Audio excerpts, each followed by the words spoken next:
இந்த உலகத்துல எத்தனை நதிகள் உள்ளன அப்படின்னு கேட்டீங்கன்னா கிட்டத்தட்ட 400க்கும் மேற்பட்ட சிறு நதிகளிலிருந்து பெருநதிகள் வரைக்கும் இருக்கின்றன. முக்கியமான 8 நதிகளை பத்தி தான் இந்த வீடியோல பார்க்க போறோம்.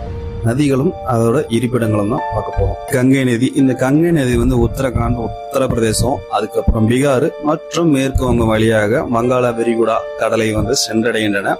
இவை செல்லும் வழிகள் பங்களாதேஷ் வழியாக செல்கின்றன. இரண்டாவதாக பார்க்கக்கூடியது பிரம்மபுத்திரா அப்படிங்கிற நதியை தான் பார்க்க போறோம்.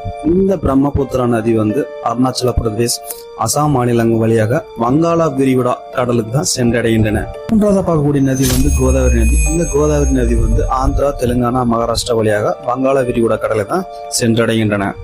நான்காவது பார்க்கக்கூடிய நதி சிந்து நதி. இந்த சிந்து நதி லடாக் வழியாக பாகிஸ்தான் நாட்டை சென்றடைகின்றன. இது சென்று கலக்கும் இடம் அரபிக்கடல். ஐந்தாவது பார்க்கக்கூடியது கிருஷ்ணா நதி. இந்த கிருஷ்ணா நதி மகாராஷ்டிரா, கர்நாடகா, ஆந்திரா, தெலுங்கானா பிரதேசம் வழியாக வங்காள விரிகுடா கடலுக்கு தான் இதுவும் சென்றடைகிறது. நம்ம ஆறாவது பார்க்கக்கூடிய நதி மகாநதி. இந்த மகாநதி சத்தீஸ்கர் மற்றும் ஒடிசா வழியாக சென்று வங்காள விரிகுடா கடலை தான் இதுவும் சென்றடைகின்றன. ஏழாவது நர்மதா நதி. இந்த நர்மதா நதி இந்தியாவில் கிழக்கிலிருந்து மேற்கு பார்த்து பாயும் நதியும் கூட சொல்லலாம். இந்த நதி மகாராஷ்டிரா, குஜராத், மத்திய பிரதேசம் வழியாக கடந்து அரபிக்கடலை சென்றடைகின்றன.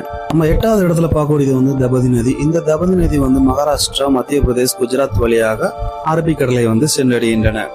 இதுல கங்கை, பிரம்மபுத்திரா, கோதாகிரி மற்றும் கிருஷ்ணா, மகாநதி ஆகிய 5 நதிகளும் கிழக்கு நோக்கி பாய்ந்து வங்காள விரிகுடா கடலை சென்றடைகின்றன. மற்றும் இதர 3 நதிகள் சிந்து, தபதி, நர்மதா இந்த 3 நதிகளும் மேற்கு பார்த்து பாய்ந்து அரபிக்கடலை சென்றடைகின்றன. இந்த மாதிரி சுவாரஸ்யமான தகவல்களை தெரிந்து கொள்ள நம்ம சேனலை சப்ஸ்கிரைப் பண்ணிக்கோங்க.